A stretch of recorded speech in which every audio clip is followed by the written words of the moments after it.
we get started today, does anybody have any Bible questions?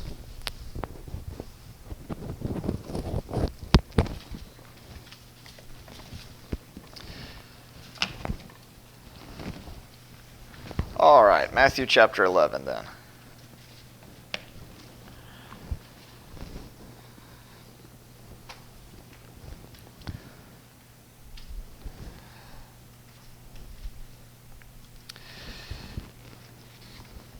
So, last week you saw that the Tennessee football team got beat by Georgia State, and yesterday they got beat by BYU. And as an Auburn fan, that makes me very happy. As a person who is friends with Tennessee fans, that also makes me very happy. So, which of course, let's see. Which one is it that has a rivalry with Tennessee? Is it Florida or Florida State? Florida has a rivalry with Tennessee, so the Florida fans the Gator fans are happy too. Nope, we're Florida State fans here, I guess. Okay, I don't know. Fear the Spear? Savages. All right, let's look at Matthew chapter 11, verse 25. He says, "At that time Jesus said, 'I praise you, Father, Lord of heaven and earth, that you have hidden these things from the wise and intelligent, and have revealed them to infants. Yes, Father, for this way was pleasing in your sight.'" Somebody explain what that means. Why is God pleased to reveal these things of the gospel to the infants and not to the wise and the intelligent, as he says?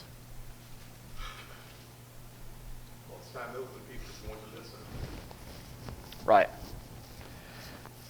That's right. The issue that's going on here, if you recall, are these Jewish individuals, these Pharisees, scribes, all these, who had seen these miracles but had refused to accept them.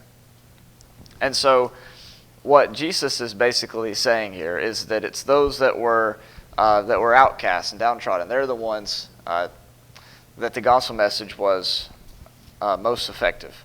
Now, obviously, he wants those that are wise and intelligent to become fools so that they could be made wise, as we're about to read in a few moments in 1 Corinthians chapter 1. But the point of this is, what the gospel does is it evens the playing field. It's not just for the wise and the intelligent, but it's also for those that are considered infants in their knowledge. The way that this sentence is set up in verse 25 is kind of like other sentences that we've read. Like, for example, in Matthew chapter 10 and verse 28, he says, "Do not fear those who kill the body, but are unable to kill the soul, but rather fear him who is able to destroy both soul and body in hell." Now, he's not saying here that it's wrong to fear people that are trying to kill you. Obviously, you're going to have some fear, in that regard.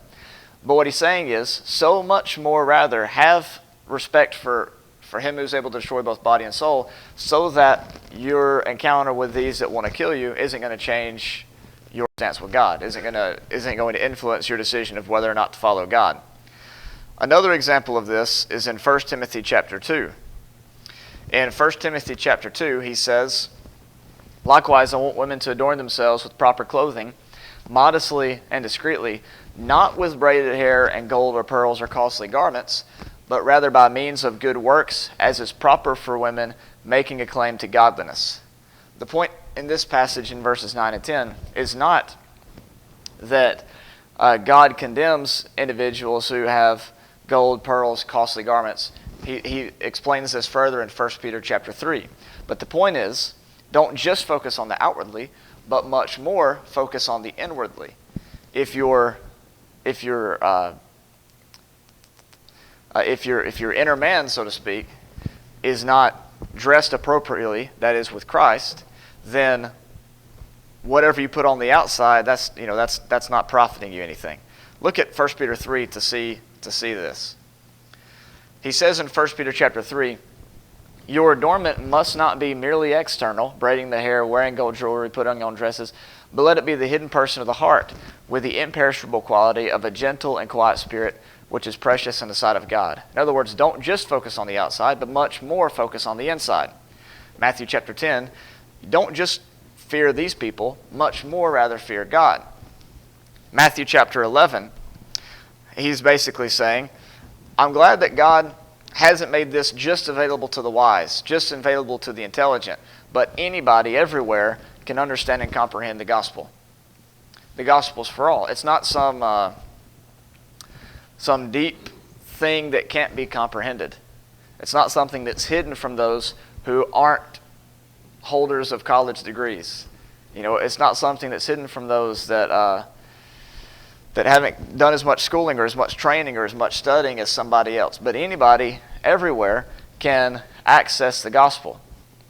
Now, the wise and the intelligent there in verse 25, the Apostle Paul talks about those in the book of 1 Corinthians chapter 1. In 1 Corinthians chapter 1, he says in verse 18, the word of the cross is foolishness to those who are perishing, but to us who are being saved, it is the power of God. For it is written, I will destroy the wisdom of the wise, and the cleverness of the clever I will set aside. Where is the wise man? Where is the scribe? Where is the debater of this age? Has not God made foolish the wisdom of the world? For since in the wisdom of God the world through its wisdom did not come to know God, God was well pleased, here we go, through the foolishness of the message preached to save those who believe. For indeed Jews ask for signs, Greeks search for wisdom, but we preach Christ crucified, to Jews a stumbling block, and to the Gentiles foolishness. But to those who are called, both Jews and Greeks, Christ, the power of God, and the wisdom of God. So, you can read more about that, 25. Because the foolishness of God is wiser than men, the weakness of God is stronger than men. The whole point here in Matthew chapter 11 is the gospel is not something that's locked up and access it. You have to show them your degree. The gospel is available to all. It makes the wisdom of this world foolish, and it makes the foolishness of this world wise. It is counterintuitive to the way that people usually think. And so here in Matthew 11, his point is, these wise and intelligent individuals, they can come to the knowledge of the gospel.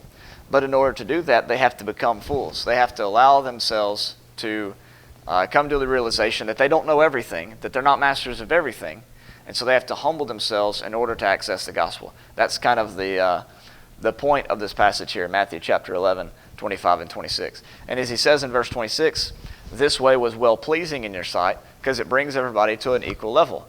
It lets everybody know you don't really know anything by yourself if you don't have the gospel. Your wisdom and intelligence doesn't count for anything if you don't have this truth. What are your thoughts on that?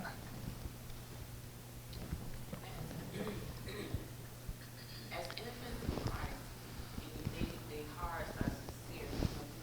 It tends to lean more to those people because they're so eager to learn. Right. They're eager to learn, and they're more acceptable than the people that has been in there for years and years. Because when you got people that's been in there for years and years, those people that think they know it. There are some people that think they know everything, and you can't tell them anything. Changing things with infants when it's small, they're eager to learn. They want to listen to you. Right, and so what he's saying is we should all have that curiosity of an infant. Even when we have much knowledge, that knowledge should be compared to how infinite God is, and that makes the not whatever knowledge we have, whether it's a lot or a little, shy in comparison to how powerful and mighty and infinite God is. And so we need to always have this infant curiosity when approaching God. I saw Robert, then I saw Keith, then I saw Jimmy. Robert? Well, it just kind of continues to be not what I don't understand. Right, exactly. And making sure that we understand the order of things. We get puffed up with our knowledge, learning that's limited. We tend to take control or think we're doing things in our lives and we're actually not. Keith? Simplicity Yep. Just that people, I mean, the Bible, they said, I don't know how true it is, but this old saying that the Bible was written on like a third grade level. Some cases lower than that. Right. But their principles are real simple. And maybe that's the problem. Maybe people are looking for something to be a little bit more harder to understand, harder to grasp onto. Why is that? Because people just don't want to do it. People have, the Bible said that men love darkness more than light. The simplicity of the gospel, something so simple, it challenges men's minds and reasoning.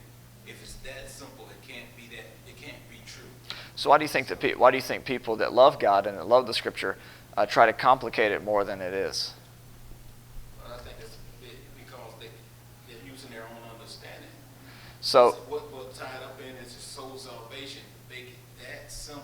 Make it simple. All you have to do is obey the gospel, obey what the Lord teaches, the principles are real simple. You don't have to do something elaborate. You don't have to go out and serve millions of people or lay in the streets of Calcutta and trying to rescue people, and that's not. It's something men look the equivalency of what they're trying to get. They're trying to work their soul salvation out. So doing some great feat or something, or doing something, or living such a pure life before men and trying and never making a mistake. That's what they think that is required to earn that. And they don't understand that you can never earn salvation. It's freely given to God. We're all going to make mistakes, and that's built into it. So to live a Christian life and do your very best is what God is asking each and every one of us. That's a hard concept for some of us. right. So I heard a Christian say, I just don't feel worthy. I don't know how I'm going to go to heaven. I just don't feel worthy. Well, that's flying in the face of what Christ sacrifices for each and every one of us. That's just throwing that into his face, because he knows that we're weak. He knows that we're human. He knows that we're going to make mistakes, but he requires us to do our very best and never give up. Always get up. Always try to do your very best. And when you make a mistake, be willing to admit you made a mistake and repent of it, and then go on. right. So a lot of people complicate the gospel because of their ego, in a sense, that they want it to be complicated. They want it to be more difficult because it puffs them up to be able to accomplish such a great. And this is what Jesus is addressing here. These people that are wise and intelligent, they've puffed themselves up with knowledge. And we'll talk a little bit more about that after Jimmy and then Johnny make a comment. To me, the best example of the wise and intelligent maybe not being so much is there's congregations down here and tons up north. They're still futuristic. And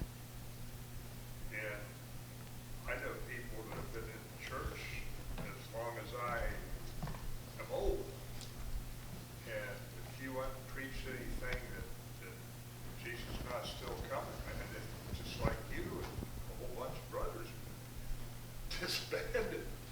Right. I think So that's the biggest thing that rings a bell to me. So a lot of it comes back to tricking ourselves into believing that we have all the truth and that we can't learn anything. So even now, We have brothers in here to fill in for Gary, and maybe for you too. No, I think just for Gary, that Johnny pretty much is going to the guy out of here. so there is, let's see.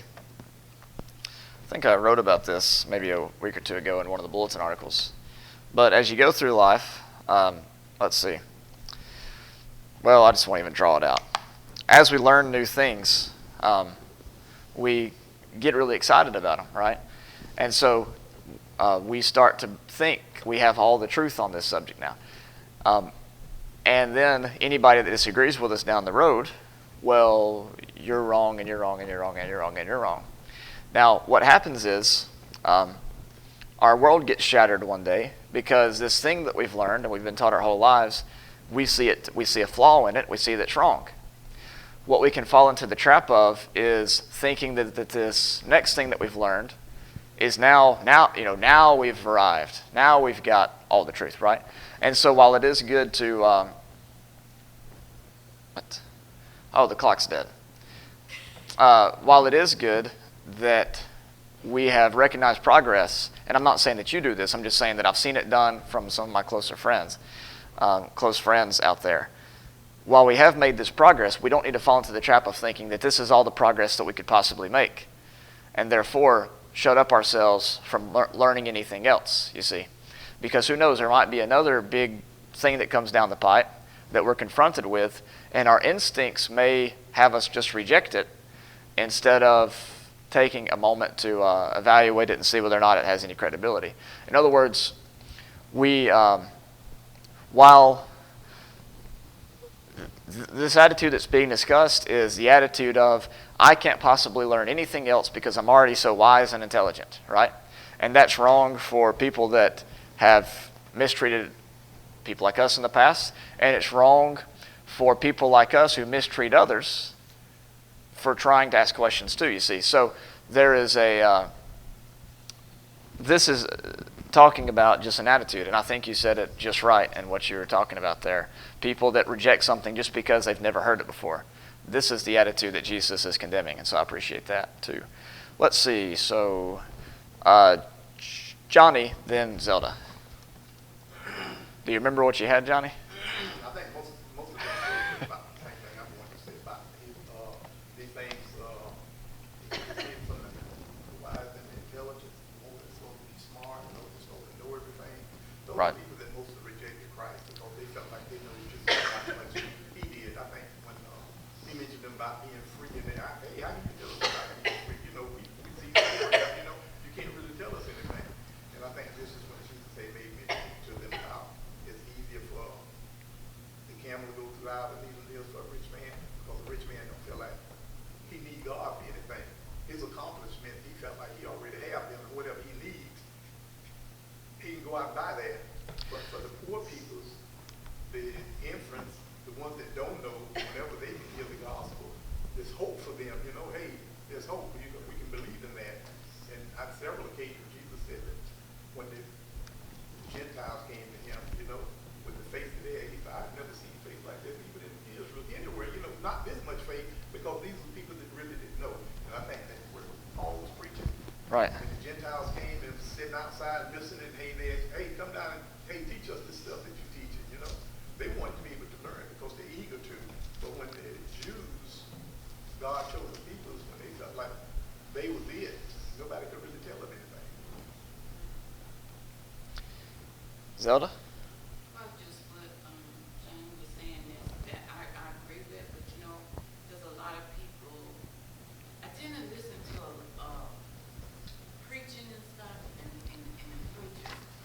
There are some people that get up before you and they'll speak, and they use these big words and stuff. And I think that I guess and say, well, these are the very intelligent people or whatever, and half the time you don't even understand what they're even talking about. Right, yeah. And so, and then I have a problem with a person that says that I can take this book and I can teach you, and I can tell you front and back in this book here, and I know it. I know it. Right. So to me, that's a person that, to me, you can't tell them anything Right. because they know everything. So, you know, sometimes I have a problem with that. Yeah, people that a lot of times big words are simply, well, one, they do serve the ego, you know, because it builds you up, but also it can serve as a euphemism. For example, is anybody familiar with the expression total hereditary depravity? Right? If you stand up in a congregation, you say, I believe in total hereditary depravity. People are like, I don't know what that means, but sure, whatever, dude. You know, you're pretty smart. But if you say, I believe that every child that is born in sin, and if they die before being saved, they're going to hell because they're in sin in Adam. Whew, that stings a little bit more, doesn't it, you see? So a lot of times that theological language can just be a euphemism for what is actually being said. It helps us, it softens the blow while at the same time serves as making you sound a little bit smarter. Yeah, this passage, Zelda, is really about the eschatological covenantal change between a propensity to focus on the flesh to a propensity to focus on the spirit, in the which those who deem themselves to be intelligent and schooled are now being shown to be... No, okay, I'm just joking, because I just said what... But that was true, if you know the definitions, you see. I saw Miss Joyce and then Keith. I was just gonna say, man shouldn't think that he know everything. Because the little bit of knowledge that he have, God gave him that, and it came from God.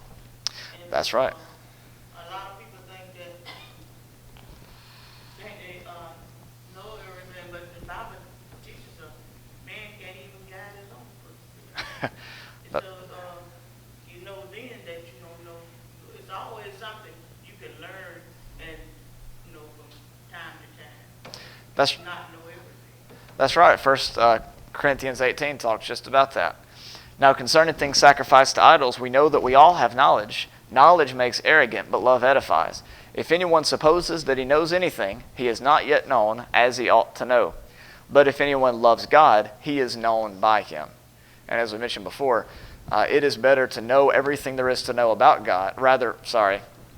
It is better to be known by God than it is to know facts about God. So I'd rather be known by him than know everything there is to know about him. Although that would be kind of fun, right?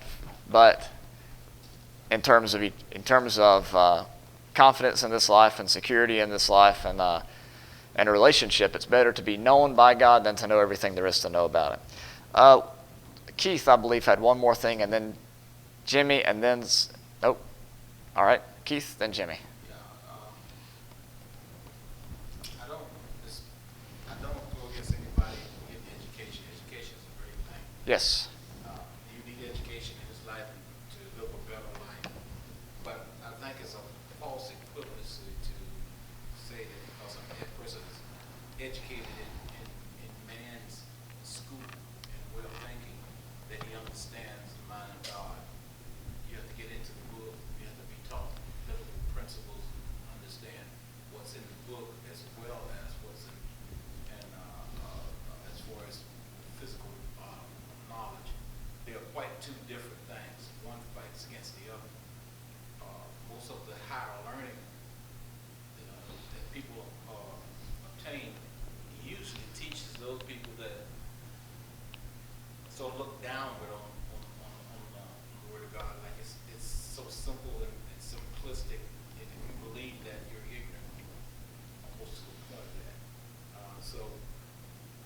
I don't know, in your lifetime, you probably ran across that because people are raised in the church and they grow up in the church, and they go off to school, and they get indoctrinated by some professor or some higher learning, and they teach them that if you believe in what the book said, literally believe, or in some cases of what the book said, you're being ignorant, you're not understanding, you're not. Right. It's a good story of fairy tale, tell your kids and stuff, but you can't apply that in everyday life when the real person really understands God's word. It does apply a lot of principles that are in there to help them live in this life. So I think education is great. We should teach our children to be more educated, to go about, but always give them that base, that foundation of Christian, being a Christian, and how to properly read God's word and understand God's word and apply His principles to their lives. Don't let anybody change that. That's right. Here's an example of this. All right. This first column is what someone actually is. The second column is what some is, or rather, these next two columns are about attitude. All right. So, a rich person can have a rich attitude, but they can also have a poor attitude. Poor as in poor in spirit, not poor as in, like bad. So somebody that's rich, monetarily speaking, can have the attitude of a rich person, as talked about in the Bible, but they can also have an attitude of somebody who's poor in spirit, who's meek and humble and loving and those kind of things. In the same manner, someone who is materially poor can have a rich attitude. You know, they got that $1, but man, they love that $1 more than they love anything else in the world. Or they can also have that poor in spirit attitude. The same is true with wisdom. You can have someone who is knowledgeable and someone who is not knowledgeable, but it's all about the attitude. They can either be arrogant. Oh well, how about we say prideful, because I can spell prideful better than I can spell arrogant. They can be prideful, or they can be humble, right? And those go the same way. So you can know a lot and be prideful about it, and that's what he's talking about. Or you can actually have a lot of knowledge, but you can be humble about it, and that's not what he's talking about. This isn't condemning having knowledge. This doesn't mean you should never pick up a book in your life, but it means be careful in the way that you view your own knowledge. Don't think more highly of yourself than you ought to think. Like I said before, you can get a doctorate, 4 different doctorates or whatever, think about something ridiculous. And even if you have all these things, you can say to yourself, well, in the eyes of God, I still know next to nothing. And it's that type of attitude that God wants us to have. Or you could say, I've got 4 doctorates. Who can mess with me? I know everything there is to know. You try to even say something against what I say, right? Because what I say is the law, you see. That's the type of attitude that he's condemning. In the same vein, though, you cannot be intelligent. You cannot have a lot of knowledge and really do a lot of damage because you think you know a lot of things, you see. And so we have to be careful. It's more about here attitude and what we actually don't know. There's a lot of people, and I think Jamie was talking about this a while ago, who don't know as much as they think that they might know, but because of the way that they view their own selves, they do a lot of damage because of that. All right, let's see. Jimmy, I think you had? I'm good. You're good? Okay, all right. That goes along with your article today, just about. What did I write? When you talk to people and, they make a terrible argument, but the conclusion may be the right conclusion, but the argument, the path they took to get there is like awful, Yeah, right. It could sound good, or the person delivering the message could be, like you say, have all these accolades and all these degrees and whatever, but you gotta dig deeper than, what is being thrown at you and really figure out if what's being said is really true. Yeah, you can have a true belief or a true conclusion, but you can't, that's not an excuse to use bad arguments to reach that. Like, for example, the walls in my house are blue, my book is blue, therefore the sky is blue. Well, like the color of the walls in my house, they might not even be blue, who knows, right?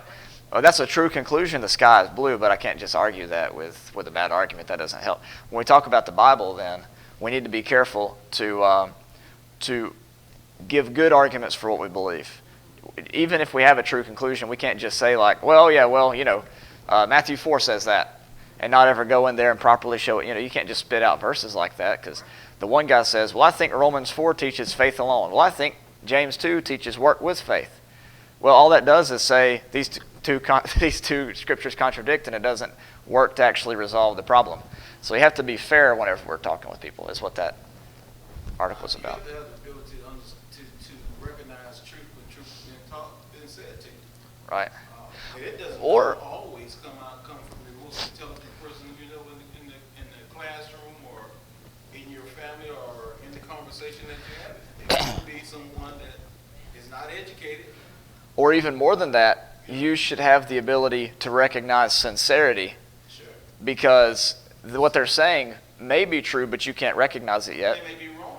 Exactly. Very sincere about it. But if you recognize sincerity, then you can be patient with them in that. When somebody comes at me and they says, well, I'm going to tell you something that you've been wrong about for years. All right, everything in your body just shuts down right then, and you start thinking about how Tennessee got whooped by BYU. Okay, that's sorry, I just love that. All right. But seriously, if you recognize sincerity, if somebody comes to you and they say, brother, I've been studying this thing, and I just don't know if we've just got it quite right yet. I think there's more questions that need to be asked. That piques your interest, right? Then you're saying, oh man, let's sit down and talk about this thing then, you see. And so being able to perceive the correct attitude, that's what Jesus is talking about. Jimmy? I think on a situation like that, I think, are we always right no, on anything, but somebody comes to you that aggressive, I think, first of all, we're smart enough, spiritual, to know that the guy's heart or the woman's heart is not in the right place to start with, so I don't know that we got a legitimate conversation here. Exactly. And that's what Jesus is talking about. These people that he's dealing with aren't even willing to interact intelligently. They have all this intelligence, but they're not putting it to good use because they're being arrogant and deceitful in their conversation. Ashley? Isn't there a scripture that says something about not arguing with a foolish person? Because then you don't know who to walk up on. Okay, so I've been there. all right. Well, let's go look at it. It's in Proverbs, and it is. Let's see. It's a funny one too. Proverbs 26. That is not the wife that's worse than a tripping roof, is it? No. All right, here we go. Verse 4. Do not answer a fool according to his folly, or you will also be like him. In other words, they look at, well, who's the fool here, right? Oh, wait. Verse 5. Answer a fool as his folly deserves, that he be not wise in his own eyes. So in one verse he says, do not answer a fool. The other verse he says, answer a fool. In other words, this is situational. There's times when you need to say, okay, all right, hang on a second here. This guy just said this. We do not need to do that, or the whole company is going to come crashing down, right? There's times when you need to stand up and be like, okay, hang on. We can't allow this to go. Somebody says, well, don't answer a fool. No. The stock market's going to crash if we keep going down this route, you see. The car is going to explode. Yep. There's some questions and some conversation people try to get you in on reserve. And that's what he's talking about in verse 4. You don't need to stand there and listen and just engage in it. Because if Now, you do, you become just like the person that asked the question. about 90% of Facebook falls within that number 4. Johnny? I that reminds me of Paul writing Timothy, told him to avoid foolish and unlearned questions. Right. And they're going to call describe a whole lot of arguments and everything else. That's right. That's why in Matthew chapter 12, the passage we're going to get to next week, the Jews asked for a sign, and Jesus says, a wicked and sinful generation, a wicked and adulterous generation asked for a sign. It wasn't coming from the right place. So Jesus had no obligation to entertain them in that way. And so when somebody comes to you not from a right place, you got to be able to be a judge of that. Is this coming from a humble spirit? Are they honestly trying to seek truth here? Are they honestly asking me my opinion? Or are they trying to get one over on me so that they can mess me up or write me up in a brotherhood paper or something like that later on down the road? Ashley? I had a lady that I've known my whole life.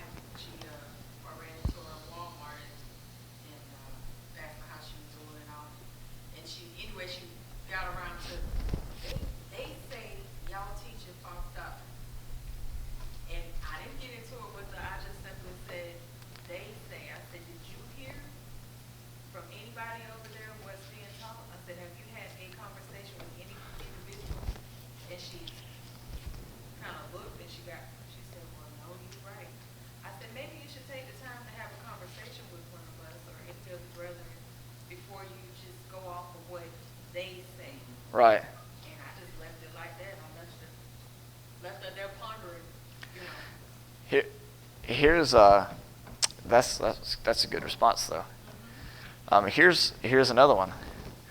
He cuts off his own feet and drinks violence, who sends a message by the hand of a fool. And that goes into what I was talking about in the article, is using good arguments for a conclusion. Okay, well, there we go. We'll go ahead and stop there.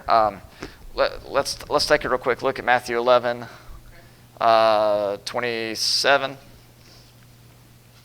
All right, yeah, okay. Matthew 11, 27 through 30. We'll finish that up next week. It took us 45 minutes to do 2 verses, so who knows how long that'll take us. But we'll do it next week. All right. Great conversation. That's